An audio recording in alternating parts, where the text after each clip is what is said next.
ಭಾರತ ಮತ್ತು ಆಸ್ಟ್ರೇಲಿಯಾ ನಡುವಿನ border Gavaskar test ಸರಣಿಯ 4ನೇ ಟೆಸ್ಟ್ ಪಂದ್ಯ ಶುರುವಾಗಿದೆ. ಮೊದಲ 3 ಪಂದ್ಯಗಳಲ್ಲಿ ಟೀಂ ಇಂಡಿಯಾ ಮತ್ತು ಆಸ್ಟ್ರೇಲಿಯಾ ತಲಾ ಒಂದೊಂದು ಪಂದ್ಯಗಳಲ್ಲಿ ಗೆಲುವು ದಾಖಲಿಸಿವೆ. ಮತ್ತೊಂದು ಟೆಸ್ಟ್ ಪಂದ್ಯ ಡ್ರಾ ಆಗಿದೆ. ಈಗ ಬಾಕ್ಸಿಂಗ್ ಡೇ ಟೆಸ್ಟ್ ಪಂದ್ಯವಾದ 4ನೇ ಟೆಸ್ಟ್ ಮೂಲಕ ಕ್ಯಾಪ್ಟನ್ ರೋಹಿತ್ ಶರ್ಮಾ ಗೆಲುವಿನ ನಿರೀಕ್ಷೆಯಲ್ಲಿ ತಂಡವನ್ನ ಮುನ್ನಡೆಸಿದ್ದಾರೆ. ಆಸ್ಟ್ರೇಲಿಯಾ ವಿರುದ್ಧದ ಬಾಕ್ಸಿಂಗ್ ಡೇ ಟೆಸ್ಟ್ ಪಂದ್ಯಗಳಲ್ಲಿ ಕ್ಯಾಪ್ಟನ್ ರೋಹಿತ್ ಶರ್ಮಾ ಮತ್ತೆ ಆರಂಭಿಕನಾಗಿ ಕಣಕ್ಕಿಳಿಯಲಿದ್ದಾರೆ. ಕಳೆದ 3 ಪಂದ್ಯಗಳಲ್ಲಿ ಓಪನರ್ ಆಗಿದ್ದ ಕೆಎಲ್ ರಾಹುಲ್ ಸ್ಥಾನ ಪಲ್ಲಟವಾಗಲಿದೆ.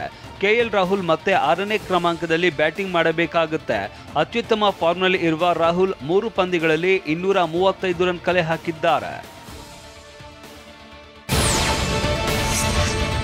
ಕ್ರಿಸ್ಮಸ್ ಹಬ್ಬದ ಮರುದಿನ ನಡೆಯುವ ಟೆಸ್ಟ್ ಪಂದ್ಯವನ್ನ ಬಾಕ್ಸಿಂಗ್ ಡೇ ಟೆಸ್ಟ್ ಎನ್ನಲಾಗುತ್ತೆ. ಆಸ್ಟ್ರೇಲಿಯಾ, ಇಂಗ್ಲೆಂಡ್ ಸೇರಿದಂತೆ ಕೆಲ ರಾಷ್ಟ್ರಗಳಲ್ಲಿ ಕ್ರಿಸ್ಮಸ್ ಮರುದಿನ ರಜೆ ದಿನವಾಗಿದ್ದು, ಕ್ರಿಸ್ಮಸ್ ದಿನದಂದು ಸಿಗುವ ಗಿಫ್ಟ್ ಬಾಕ್ಸ್ಗಳನ್ನು ಮರುದಿನ ತೆರೆಯಲಾಗುತ್ತೆ. ಶ್ರೀಮಂತರು, ಉಳ್ಳವರು, ಆರ್ಥಿಕವಾಗಿ ಹಿಂದುಳಿದವರು ಹಾಗೂ ತಮ್ಮ ಉದ್ಯೋಗಿಗಳಿಗೆ ನೀಡುವ ಉಡುಗೊರೆಗಳನ್ನು ಈ ದಿನ ಅನ್ಬಾಕ್ಸ್ ಮಾಡುವ ಸಂಪ್ರದಾಯ ಇದೆ. ಇದೇ ದಿನ ಬಾಕ್ಸಿಂಗ್ ಡೇ ಟೆಸ್ಟ್ ಆಯೋಜಿಸಿ ಸಂಸ್ಕೃತಿಯನ್ನ ಕ್ರೀಡೆ ಮತ್ತು ಇನ್ನಷ್ಟು ಸದೃಢಗೊಳಿಸಿ ಸಂಭ್ರಮಿಸಲಾಗುತ್ತೆ. 1950ರಲ್ಲಿ ಈ ಬಾಕ್ಸಿಂಗ್ ಡೇ ಟೆಸ್ಟ್ ಸಂಪ್ರದಾಯ ಶುರುವಾಗಿದೆ. ಮಾಜಿ ಕ್ರಿಕೆಟಿಗ ಎಂಎಸ್ ಧೋನಿ ತಮ್ಮ ಕುಟುಂಬದೊಂದಿಗೆ ಕ್ರಿಸ್ಮಸ್ ಹಬ್ಬವನ್ನು ಸಡಗರದಿಂದ ಆಚರಿಸಿದ್ದಾರೆ.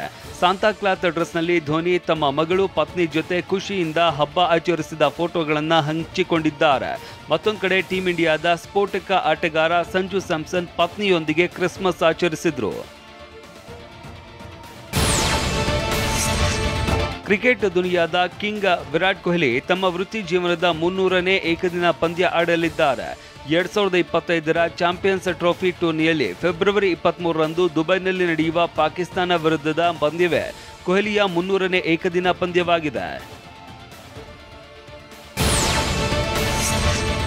Century star Shivaraj Kumar surgery ಮಾಡಿಸಿಕೊಂಡಿದ್ದಾರೆ.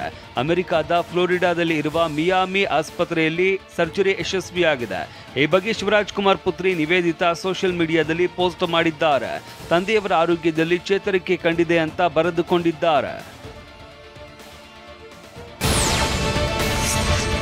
Kichcha Sudeep ಅಭಿನಯದ ಮ್ಯಾಕ್ಸ್ ಸಿನಿಮಾ ರಿಲೀಸ್ ಆಗಿದೆ. ಮೊದಲ ದಿನವೇ ಸಿನಿಪ್ರಿಯರಿಂದ ಒಳ್ಳೆ ಓಪನಿಂಗ್ ಪಡೆದುಕೊಂಡಿದೆ. ಕಿಚ್ಚನ ಅಭಿನಯಕ್ಕೆ ಪಾಸಿಟಿವ್ ರೆಸ್ಪಾನ್ಸ್ ಸಿಕ್ಕಿದೆ. ಹೀಗಾಗಿ ಇಯರ್ ಎಂಡ್ ನಲ್ಲಿ ಒಳ್ಳೆ ಸಿನಿಮಾ ಆಗಿ ಹಿಟ್ ಆಗುವ ಸೂಚನೆ ಸಿಕ್ಕಿದೆ ಅಂತ ಮ್ಯಾಕ್ಸ್ ಚಿತ್ರತಂಡ ಸಂತಸದಲ್ಲಿದೆ.